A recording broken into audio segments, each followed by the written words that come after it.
10 News at 9. In the days after 9/11, they answered the call for help. The Phoenix Fire Department's Urban Search and Rescue Team. Andrew Hasbin talked to one firefighter who, along with his search and rescue dog, made the trip to Ground Zero. They are trained to find people in the harshest environments. And in the days after 9/11, the call went out to the Phoenix Urban Search and Rescue Team.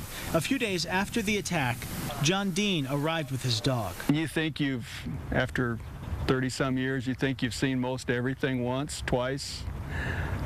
No, there's no way you could be ready for the amount of devastation that caused. More than 60 Phoenix firefighters headed to Ground Zero after 9/11.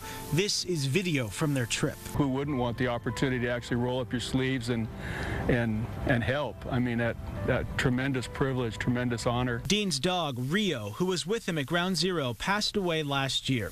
But he's helping train a new generation of search and rescue dogs.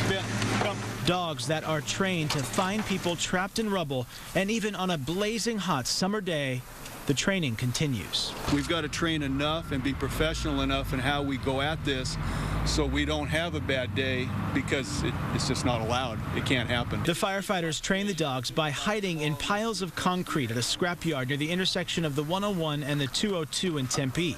The dogs are trained to ignore people standing around and head directly to the person trapped in the rubble. When they find their target, they're rewarded with a toy. He has a play drive beyond comprehension. He would jump off that cliff if I threw the toy.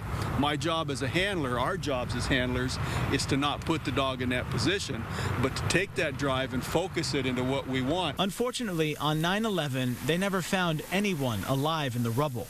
And they worked alongside New York City firefighters and police officers who suffered huge losses. And then to think that those people lost 343 of their members, 60 police officers, 8 private EMTs, besides all the civilians and what they were put through. You think you've got it pretty well nailed down, it means something to you, and then you reflect back, you see some videos, and just all kinds of different thoughts come back to mind that you hadn't even considered before. Dean and the team from Phoenix spent a week at the World Trade Center site. He says he'll never forget the people who lined the streets watching as they went into the rubble. Those are family members, those are friends, those are sons, mothers, husbands, wives, and they're just looking for something positive. They're not there to gawk, they're not there to watch, they're there from hope.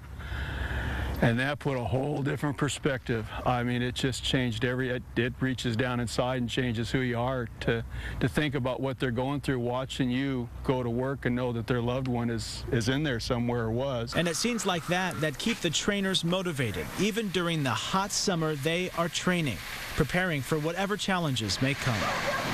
I'm Andrew Hasbin, Fox 10 News.